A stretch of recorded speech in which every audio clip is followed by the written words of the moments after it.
What is going on, everybody? Welcome back to Red Seat Radio. My name is Corbin. I actually feel kind of bad about the title of this video, but it's the truth, and I'm not going to deny the people the truth, because in this series, the Red Sox kind of spoiled the Orioles season. And the reason for this is because the Red Sox were able to take 3 out of 4 games in this series and effectively eliminating the Orioles from the playoffs. They aren't officially eliminated yet, but this series dropped the Orioles back to 5 games out of a wild card spot with only 6 games left to play, which essentially means that they need to play perfect baseball against the New York Yankees and the Toronto Blue Jays, while Tampa, who's in that last wild card spot, ends up playing less than 500 baseball. So essentially the Red Sox eliminated the Orioles from the postseason. So what we're going to do today is we're going to talk about how it happened, what went down in this latest Red Sox series to eliminate the Baltimore Orioles, and how did the Red Sox do it. We're going to go over the good, we're going to go over the bad, we're going to go over everything. But before we get into that, do me a favor, make sure you guys have hit that subscribe button if you haven't already. If you're new here, we talk Red Sox content almost every single day. Also, make sure you guys have hit the like button on this video as well. It helps these videos out a ton and would mean a lot to me.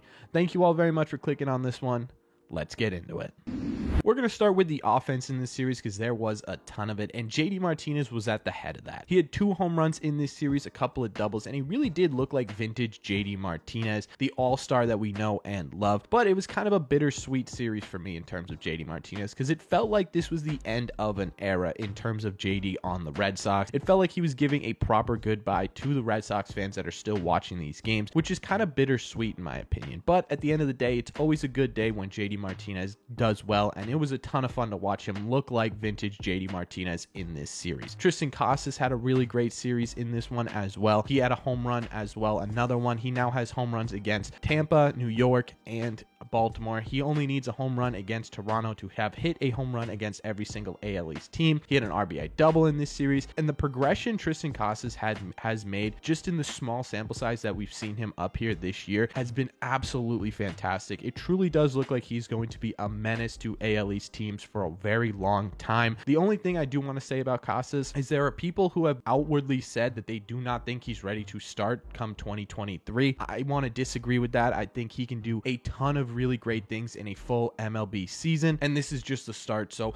I want Triston Casas there at first base opening day, but I'm curious what you guys think. Do you want Triston Casas to be starting for this Red Sox team come 2023? Good old Abraham Almonte had a home run in this series, and as funny as it is watching him try and play the outfield in center field for the Boston Red Sox, he's actually been pretty decent for us at the plate, and that has been kind of nice to have that sort of depth on this team. One other thing about this home run is it was literally hit the second David Ortiz stepped into the box, and he talked about how he told Abraham Almonte before the game that he was going to go deep. So that's just an interesting coincidence. Rob Refsnyder took one deep in this series for a 3-run home run as well, and he's been a ton of fun to watch this entire season. Been one of our more consistent players, at least off the bench. I would love to see them bring Rob Refsnyder back as the 4th outfielder next year because I think his versatility both offensively and defensively is such a useful tool to a Red Sox team. Alex Verdugo had a really great series, a couple RBIs in this one, including a home run and a double. He has quietly been the most consistent player for the Red Sox since the second half started. In my opinion, he may be low-key the MVP of the Red Sox in the second half. This is a really great sign for him going forward into 2023. I'm hoping for big things out of Alex Verdugo next year. Kike Hernandez hit the ball really well in this series. He had a bunch of RBIs, a couple of doubles, and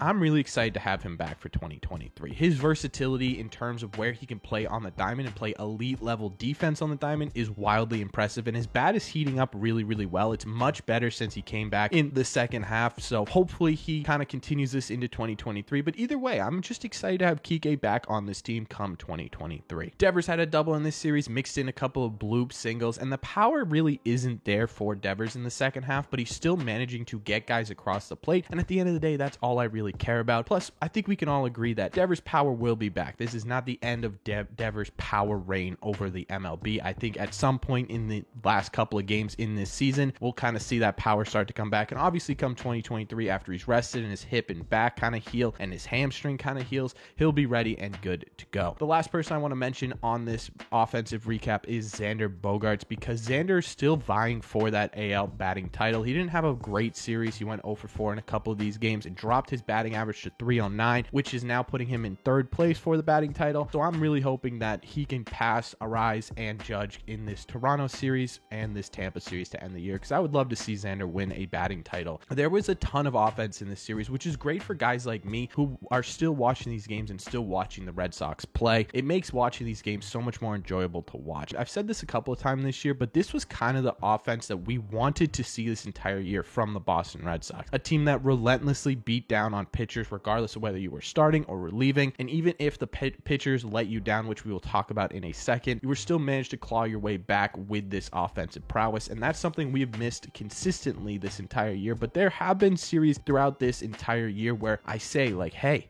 this is what the Red Sox were supposed to look like, and this series was one of them. Let's talk about the pitching in this series as well, because this was kind of a very typical 2022 pitching series for the Boston Red Sox.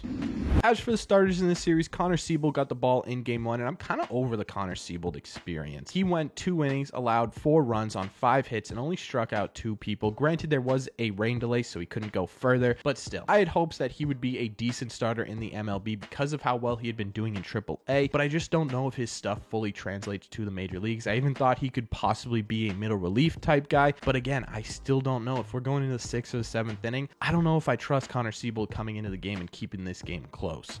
Michael Wacha had an uncharacteristic game in this series. He only managed to go 3 1/3 innings. He allowed 6 runs on 8 hits and only struck out 3. Not something we're used to seeing from Michael Wacha, who's been our most consistent pitcher this entire year. In fact, this game alone, he ended up bumping his ERA up to 3, which is really unfortunate because he doesn't deserve to be in the 3. So hopefully Michael Wacha can have a really strong start to finish this year and get his ERA to kind of where he deserves it to be, which is in that 2 spot. Rich Hill had a great game in this series. He was probably the most dominant pitcher out of all the starting pitchers in this series. He ended up going 6 innings, allowing no runs and striking out 9. And I love these games from Rich. Games where Rich Hill is completely on point are so fun to watch because he just looks like he's absolutely destroying batters. And it's really interesting too because the Orioles have a ton of left-handed hitters, but they load up on right-handed hitters and they still can't hit Rich Hill, which is super fun to watch. And after the game where he pitched, Rich Hill actually talked about wanting to come back to the Red Sox in 2023. And while I don't know if he would be a good fit for the rotation come 2023, I don't know if I would hate him in a long relief role type, maybe a 7th starter type person in 2023. Let me know what your thoughts on that are down below. Finally, Nate Eovaldi made his way back from the IL, and he had a pretty decent start as well. He ended up going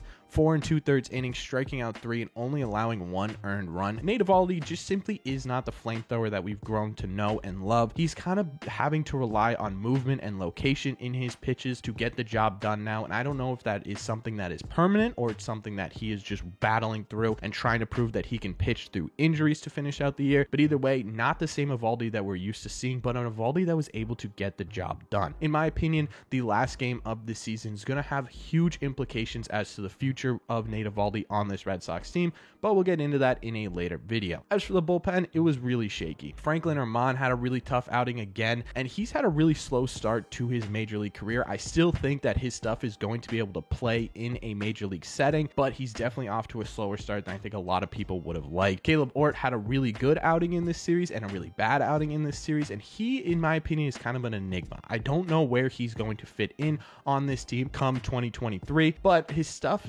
is there. It's just not translating fully at the major league level. I could see him in sort of a role in spring training like we saw with a couple of relievers this last spring training. Cutter Crawford was one of those guys where you pitched a lot and we're basically trying out for the major league club. Maybe there's 1 or 2 spots open come spring training. I could see him kind of being there when spring training rolls around. Matt Strahm had a little bit of a tough outing in this series as well, giving up another home run. And for a guy who wants to be a starting pitcher in baseball, he really needs to finish out this year strong if he wants to get any sort of starting offers in Major League Baseball. Matty Backpacks, Matt Barnes, and Zach Kelly had great outings in this series, and these are 2 guys I'm excited to see in 2023, which is kind of wild to say considering where we were at with Matt Barnes in the first half of 2022, but he has really turned it around. Him and Zach Kelly have been extremely consistent for us in the second half, and those are 2 guys that I want to see in this 2023 bullpen. Again, I never thought I would say that. all in all, the pitching in this series was shaky. It was off, it was on, it was essentially exactly what we've seen this entire year from this 2022 Red Sox team. Either really good or really bad. There was never really a middle ground for any of these pitchers in 2022, and it was perfectly highlighted in this series. Like I said at the beginning though, this was a ton of fun to watch. It was actually a great series to watch. There was offense, there was defense, there was all sorts of stuff going on in this series. It was kind of fun to watch the Red Sox play meaningful baseball, even if it's in the role as a villain. Let me know in the comment section down below, what do you think of the Red Sox essentially ending the Orioles season? If you guys watched this series, let me know what you thought of this series in general. Let me know all your thoughts on this Red Sox team down below. As always, if you made it to the end of this video, do me a favor, like I said, hit that subscribe button if you haven't already. If you're new here, we talk Red Sox content almost every single day. Plus, you made it to the end of this video, you might as well hit that sub button. You also might as well hit that like button as well. Helps these videos out a ton and would mean a lot to me. Thank you all very much for clicking on this one, and I will see you in the Red Seat.